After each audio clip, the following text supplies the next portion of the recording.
morning, I'll be preaching on the topic, the quality of an effective leader. The quality of an effective leader. Ezekiel chapter 22, verse 30. I look for someone among them, one person among them, who will build up the wall and stand before me in the gap on behalf of the land, so that I will not have to destroy it. But I found no one. God said all he's looking for is one man that can stand in the gap. God said, if I can find one man, I will not destroy the land. And so in life, the most important position in life is the position of leadership. The success of any nation is not determined by followership. The success of any church is not determined by followership. The success of any family unit is not determined by followership. The success of any organization is not determined by followership. The success of anybody, any institution, is determined by one man who is the leader of that institution. And that is why when a company is about folding up, and the director just decided to hire a good leader, that woman comes into the system without sacking anybody. He turned the system around with the same staff that used to work there before, because the solution to the problem of life is leadership. Bring a white man into Nigeria. After 6 months, he will start jumping traffic lights. Because every human being is wired the same way. The reason why a white man will obey traffic lights in his land is because of the leadership that we enforce the law. The problem of Nigeria is that we have a leadership that will not enforce the law. And so if you want to be great in life, the only way to be great is to acquire leadership skill. If you don't have it, you cannot be a candidate for greatness. And too many people don't occupy a position of greatness. Neither do too many people occupy the position of leadership, because you need leadership skill to become great in life. And so this morning, I'll be talking about the quality of an effective leader. And this is a continuation of the sermon I started last Sunday. Last Sunday, I said that a leader will need service, humility, competence, hope, character, big vision, faithfulness to become an effective leader. But today, what are the qualities of an effective leader? Number one, an effective leader is an innovator who challenges processes. An effective leader is an innovator who challenges processes. As a leader, you must see things ahead of others. Every man that is married is a leader in his family. You must be able to see ahead of your family. Leadership is about foresight, because without foresight, there cannot be innovation. Those who can see what other people can't see cannot innovate. The secret of innovation is foresight, ability to see what most people don't see. And so if you want to be an effective leader, you must be an innovator, and you must be prepared to challenge processes. You must introduce new ideas. You must be willing to take risks in order to create change in the system.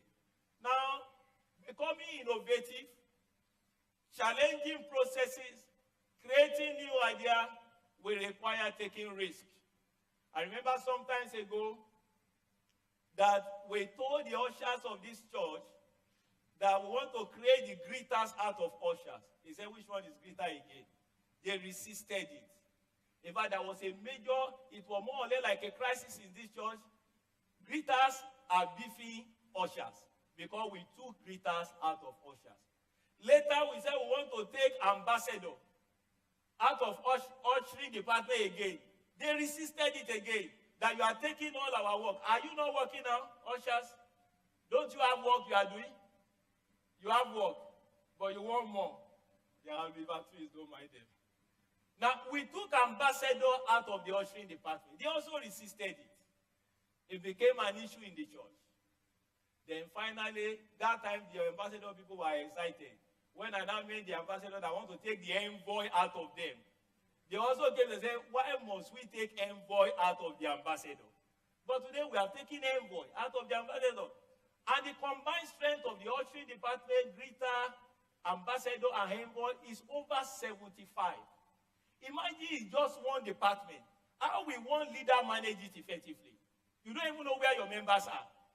But today, because we have broken it down into smaller units, they are doing little things, they are not doing many things, and they are more effective in their work than the way it would have been if it was done the way it is done traditionally. And so for you to be a leader that innovates, you must be prepared to think out of the box. People may not see what you are seeing, but that is why you are a leader. If they see all you see, then you are not qualified to be a leader. A leader is the man that sees ahead, and that's why he can lead others.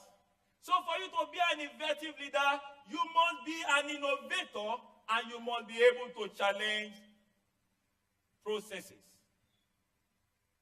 First, Isaiah chapter 43, verse 19. The Bible says, behold, I will do a new thing, now it shall spring forth. God is a leader, and God is always doing new things. It is only a dead system that things remain the same. If you attend a church, and for the last 5 years, everywhere is the same, nothing is changed, not even a little touch or change, that church is dying. And if your life is not experiencing changes little by little, it shows that you are dying. God said, I will do a new thing. He said, forget the former thing. Leader is always thinking about new things. And so if you want your business to move forward, you must spend quality time to think about new things. That you are making money does not mean you can't make more money. That your customer is satisfied does not mean they can be better satisfied. The quality of an effective leader is to be innovative and to challenge processes. Why are we doing it this way? Why must we go through 7 steps to do it? Can't we collapse it to 2? Why must we wait 3 days before we do it? Can't it be done in 1 day? That is what leadership is all about. And until when you begin to think in that way and in that manner, you cannot be an effective leader. Number 2, an effective leader takes firm decision. An effective leader makes firm decision. Is a firm decision maker. They never allow popular opinion, pressure from people to influence them in taking the right decision. They know the right decision may not be popular decision. Now let me tell you, if right decision is always popular decision, everybody will be a leader. The reason why everybody is not a leader is because popular opinion is not always the right decision. And so if you are a leader, and the way you do your leader, what are people saying? What will please them? What will make them happy? Let's do it that way, because if we don't do it that way, they will not be happy. Then you don't have what it takes to be a leader. Because there are some things your follower will not see now. But when the result comes, it's like, we didn't see it this way, Oga. So this is what you are trying to tell us. That is what makes you to be a leader. But if there is no surprises, or if we are seeing the same thing they are seeing, you are not fit to occupy that position. 1 Samuel chapter 15, verse 24. 1 Samuel chapter 15, verse 24. Then Saul admitted to Samuel, yes, I have sinned. I have disobeyed your instruction and the Lord's command. For I was afraid of the people and did what they demanded. And this is the failure of leadership in our system today. Leaders who surround themselves with people that influence their decision making. people that will not give them the right advice. As a leader, you are supposed to take advice from people, but you take the final decision at the end of the day. And when you take it, you don't refer to the people. Can you see what Saul is saying? He's referring to the people because that was not his decision. Even when somebody has advised you, have you ever seen anybody writing a speech on behalf of the president? And he will say, this speech was written by me. The leader takes ownership. Every success in any organization, the leader takes ownership. And every failure in any organization, the leader takes ownership. It is a weak leader that passed the ball. That says, it's the people that are following me. You understand? The same way Adam told God, it is the woman that you gave me. It was a failure from day one. Because he refused to occupy his leadership position. God gave you commandment. Your wife came and said, this thing is sweet, and you took it. And you are saying it is the woman you gave me. Even at home, leadership is what determines the success of a marriage. And that's why when Jesus was talking about marriage, he said husbands should love their wife as Christ loved the church, that he gave himself for it. There is no husband that will run his family the way Christ is running the church, that his marriage will not be successful. But many of us it's the wife that is running the home. The wife is the leader in the home. You are not taking your leadership position, and that's why things are falling apart in your family. And that's why you can say it is the woman you gave to me. That is a statement of a failure.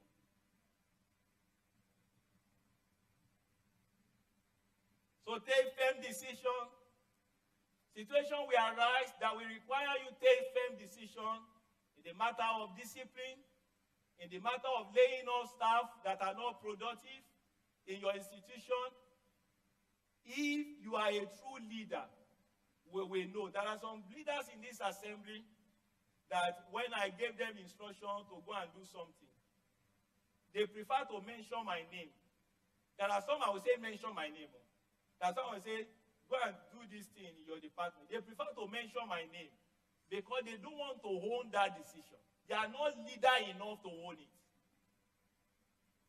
I remember sometimes ago, when I said they should ask all the security in the church that they have been relieved of their duty and the new security is coming.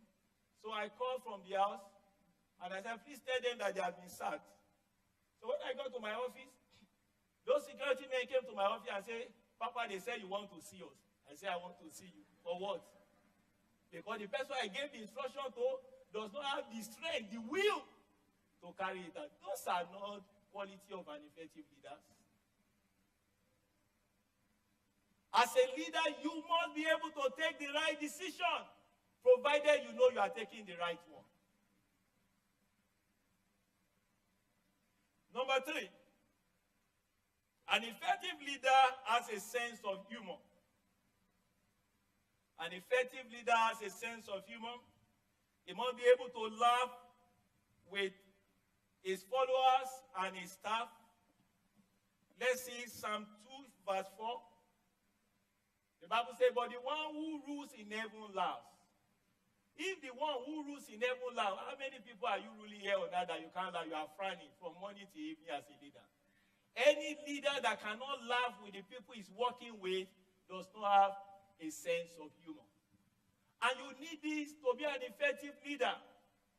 And that was why Jesus, in Mark chapter 10, verse 16, when they brought children to Jesus, his disciples were trying to push them away. Take these children away. But Jesus said, let them come to me, for theirs is the kingdom of God. Jesus has a very high sense of humor, and you need this to be an effective leader. Have you forgotten the story of David? When he was dancing with his subjects, and the man was wondering, how can the whole king be dancing among the women of Israel like this? David had a very sense of humor, because you need a sense of humor to be an effective leader. Laugh with people. Joke with them. You don't have to be joking all the time. But there are times you laugh with them. There are times you joke with them. You need this to be an effective leader. Number 4, an effective leader knows what to delegate. Acts of Apostles chapter 6, verse 3 to 4. Brothers and sisters, choose 7 men from among you who are known to be full of spirit and wisdom. We will turn this responsibility over to them. And we will give our attention to prayer and the ministry of the word. Now, I want you to pay attention. Let's go to the first verse, the initial one. Now, there was a crisis in the early church, crisis of administration, and the apostle wanted to delegate the role of administering food to people to other people. And so, but they know the qualification for those who will take this role.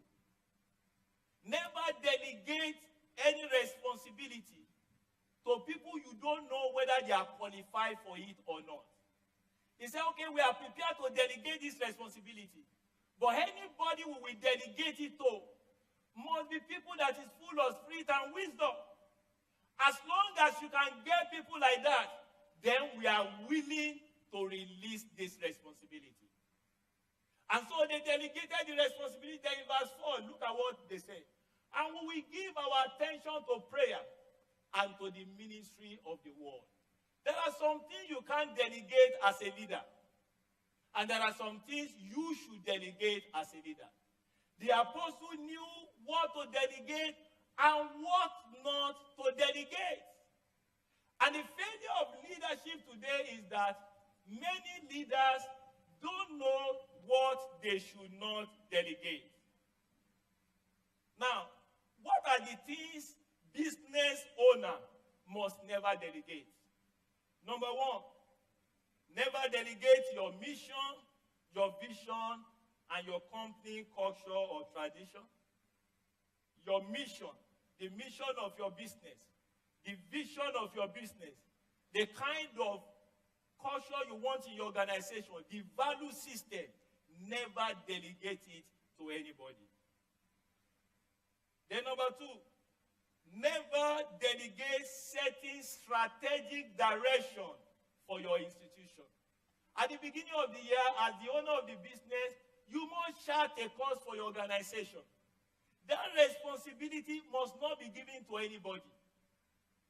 You are the one that will tell them this is the direction we are going in 2019.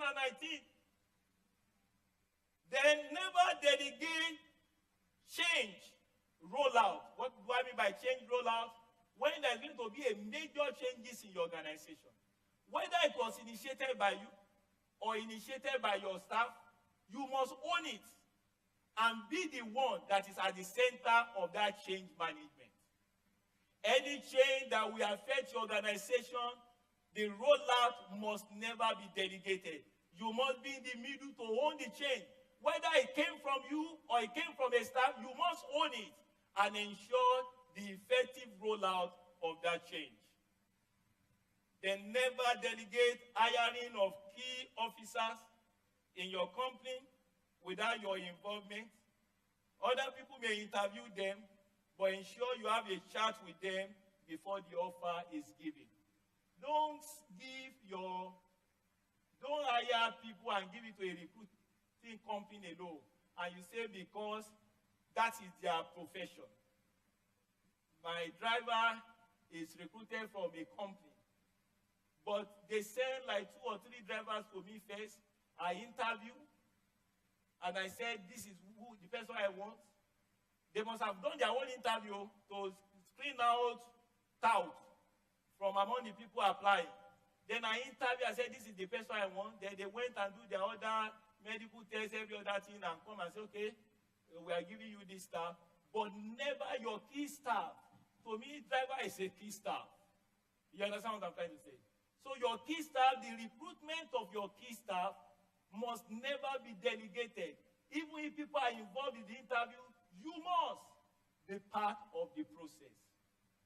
Then never delegate your investor management. People that invest in your vision. in your business. They are your investor. The relationship with them, don't delegate it. You must have a personal relationship with them because they are investing in your business. The day you become so proud that you begin to send people to your investors, because the investors are actually the owners of the business. You begin to send people to them, they want to meet with you, you are never available. That is the beginning of your downfall as a business owner. Never delegate managing crises that can threaten your company. When there is a crisis, and that crisis is able to threaten the existence of your company, don't delegate it to the head of HR without being involved. At that moment, you must be involved in that crisis management as a business owner. Then never delegate the policy for staff compensation without your input.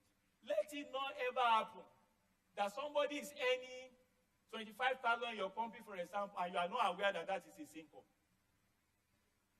Let it never happen that they determine salary for anybody in your institution without your knowledge.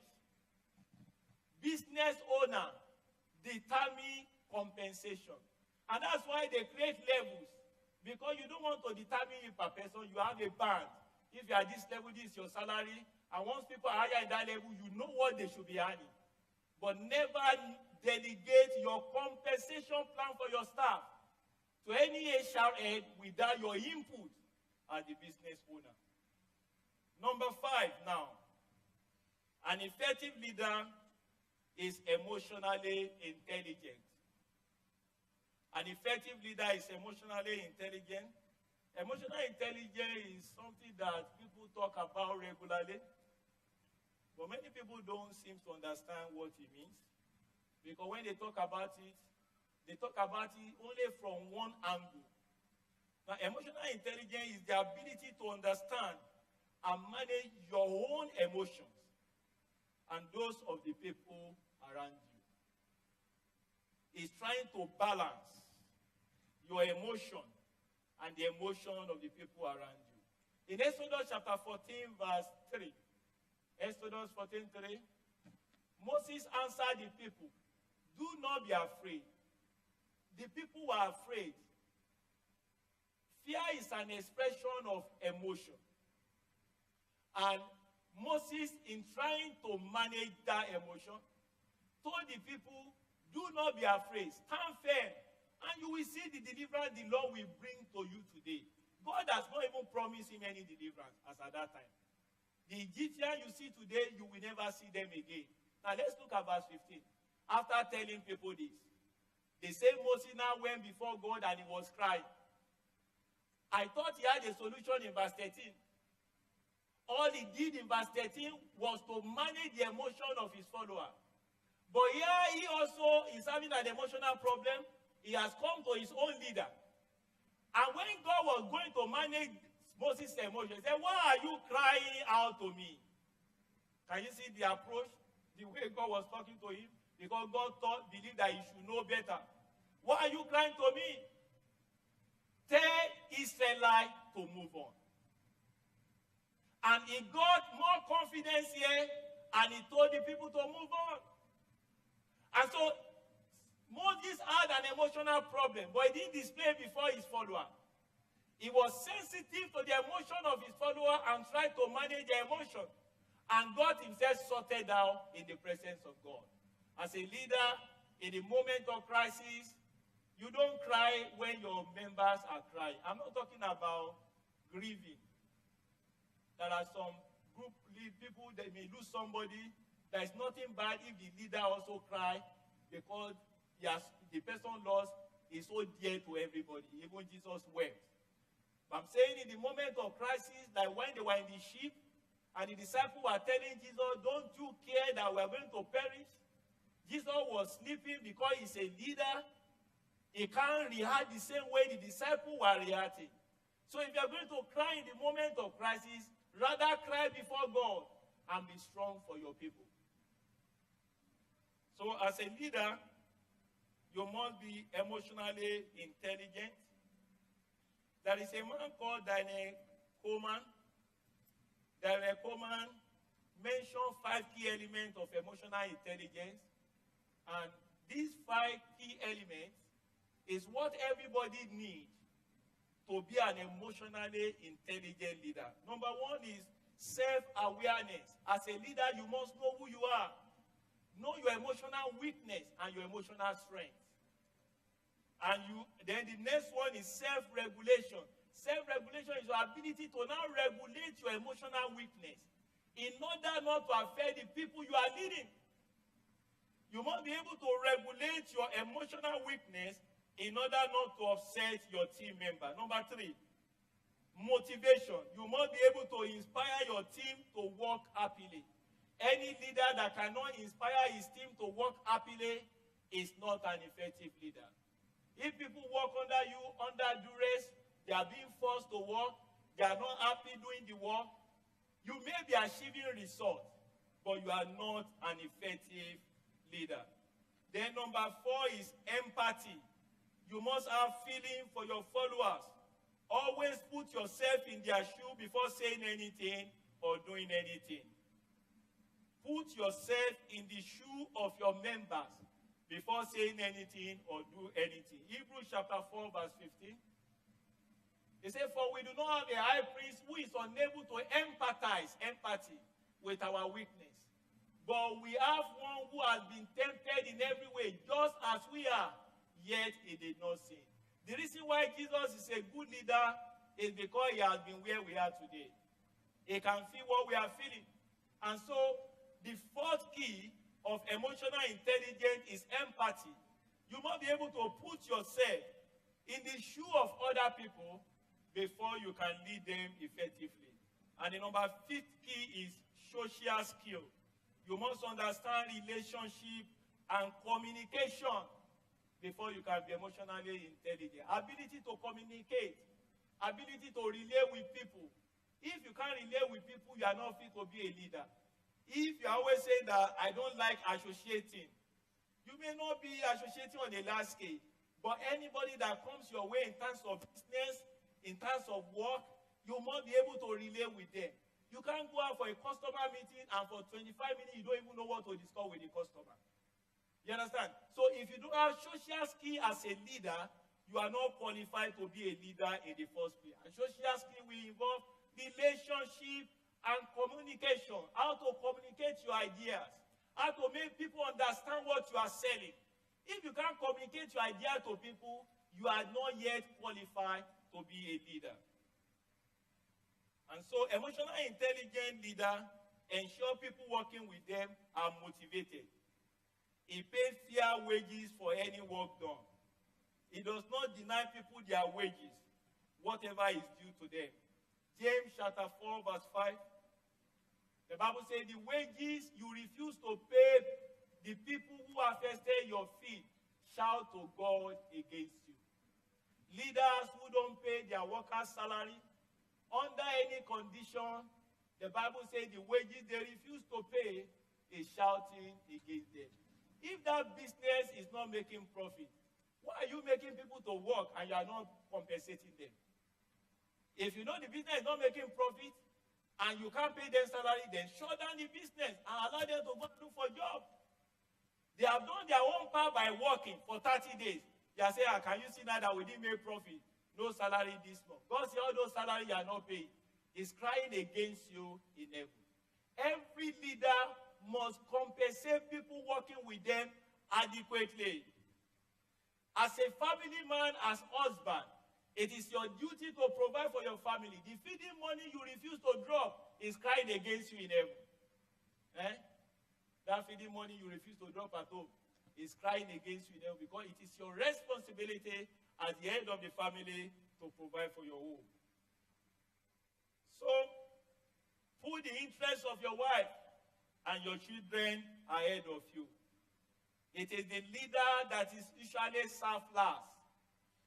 And it is the leader that gets paid last. He may earn the biggest salary, but it's not paid until when other people are paid. So if you are traveling abroad, and you have refused to pay your worker, that money is crying against you in heaven. As you are inside that place, closer to heaven, just remember that the money is crying against you. Now, an effective leader that is emotionally intelligent does not talk to people rudely. He does not use words to keep people's self-esteem. He respects all, irrespective of age. He gives people respect because respect begets respect. He does not force people or put them under undue pressure. People working with him will make sacrifice willingly because of their commitment to the job. In Philemon chapter 1, verse 8 to 9, Philemon chapter 1, verse 8 to 9. Therefore, although in Christ I could be bold and order you to do what you ought to do. This is Apostle Paul talking. He said, he was talking to Philemon. And he said, I'm your pastor. I have the authority to be bold and order you to do what you ought to do. Verse 9.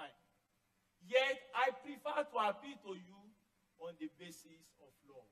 This is a man that is emotionally intelligent. He knows he has the right as the pastor to tell Philemon what he wanted him to do. But he said, I will rather appeal to you on the basis of love because he understood that leadership is not by force, leadership is by influence. Then in Philemon chapter 1, verse 13 to 14, let's see another. He said, I would have liked to keep him with me so that he could take your place in helping me while I'm in chain for the gospel. Verse 14. But I did not want to do anything without your consent, so that any favor you do will not be seen false, but will be voluntary. This is a pastor talking. He said, I can easily keep Onesimus and tell Onesimus, be serving me, because even Philemon's duty was to come and serve me here as his leader. But he said, I will never do anything without your consent. Apostle Paul never took advantage of any man. He said, I will never force anything on you. Anything you do must be voluntary. These are leaders that are emotionally intelligent. When a leader is forcing his way, when a leader said to you, I'm traveling tomorrow, I need your car to travel. He didn't even ask whether, do you yourself need that car or not? Those are not leaders. They don't have quality of effective leadership. They don't understand what emotional intelligence is. And even when you see Jesus in his day when he was going to use somebody's apartment for the communion, the people already knew. When he was going to untie he said, when they ask you any question, tell them this. He didn't say, don't even, but just remove it and start coming. Am I not the Lord of everything? Because Jesus understands emotional intelligence. And so as a leader, don't force people. That you are their boss does not mean you must have your way by force. Get their consent. Let them do it willingly. Because leadership is by influence. And finally, an effective leader is a model. You must be someone other people will love to follow. Someone other people will love to follow. A model. Do people love to pattern their marriage after your marriage? Will they love to have the type of career that you have? Will they want to train their own children the way you have trained yours? Leadership is about modeling. You must be a model to your followers. They must love to follow you. And so if you are an effective leader, people, we want to see your dressing, your mannerism, your conduct, your marriage, your achievement as a model to copy. And how do you know if you are already a model? A model inspires other people to discover and maximize their potential through their lifestyle. Do you have people that want to be like you? People that are failure, that are aspiring to be great because of your story? Until when you begin to see people talk like that, you are not yet a model. A model can mobilize people to happily do what is legitimate, which they will not normally do. And so if you are a leader, you call people for meeting and they will not come. You give them an assignment and they will not do it. It shows you are not a model. When you become a model, people will do legitimate things for you that they will not ordinarily do. In 1 Corinthians chapter 11 verse 1. 1 Corinthians chapter 11 verse 1. Apostle Paul said, follow my example as I follow the example of Christ. Can you tell people in this church to follow you and they will not go to hell? Can you recommend your path for your children and they will not miss it in life? Can your children do what you do? Wash what you wash in the secret place in your office, on your laptop, when nobody is there. Can they go to where you go to in the night? Can they drink what you drink outside that you cannot drink at home? Can they carry what you carry about in the night? And they will not miss their destiny in life.